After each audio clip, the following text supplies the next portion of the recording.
Updated October 26, 2017 112,904. If you've ever dreamt of flying through the air, dodging obstacles, whizzing around corners and turning upside down, drone racing might be the sport for you, especially if you like the idea of doing all this with your feet firmly on the ground. In first-person view FPV drone racing, the pilot sees through their goggles exactly what the drone sees and aims to steer themselves through a set course as quickly as possible.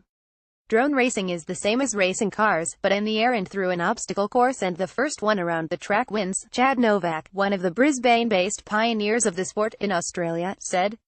The appeal can come down to a love of gadgets or a need for speed, but for another Brisbane racing veteran, Mark Cocchio, it is the freedom of taking flight. I just like being able to fly, being able to get in a machine and do things that you couldn't do even if you were in an aircraft, he said.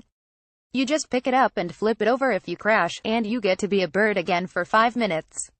Drone racing's momentum is growing. Last year saw the inaugural Australian Drone Nationals, organised by Brisbane racer Tag Brown. International competitions are picking up steam and Australians have been well represented at the top of the podium, with Novak and Melbourne teenager Thomas Bitmatta both taking out titles. The growth of the sport is partly down to the rapid development of drone technology. It was only when the little ones came along, they're more durable, you can smash them around and they don't break, that people thought, oh yeah, we can race these, Cocchio said. From car parks at night to legitimacy, Cocchio said just a few years ago, drone racing was something that only happened underground. That was an underground car parks at night sort of thing, he said. Now it's actually a legitimate sport, we have insurance cover, it's sanctioned by the governing body.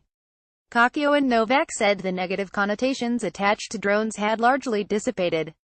People go, oh wow, that's cool. I never knew they could do that. They're a lot smaller so they come across as less threatening, Cocchio said. You put the goggles on someone who hasn't been for a flight before, and you've instantly got a friend. Endurance racing and pit stops. Drone racing is beginning to find a television audience overseas, with channels including CBS, ESPN and Sky Sports and Fox Sports Asia either already broadcasting the sport or planning to. But both Novak and Cocchio admitted that as far as being a spectator sport, it had some way to go. You've got this track that you're watching from line of sight and you've got all these buzzing little drones going around and you don't know who's winning, who's losing, Novak said.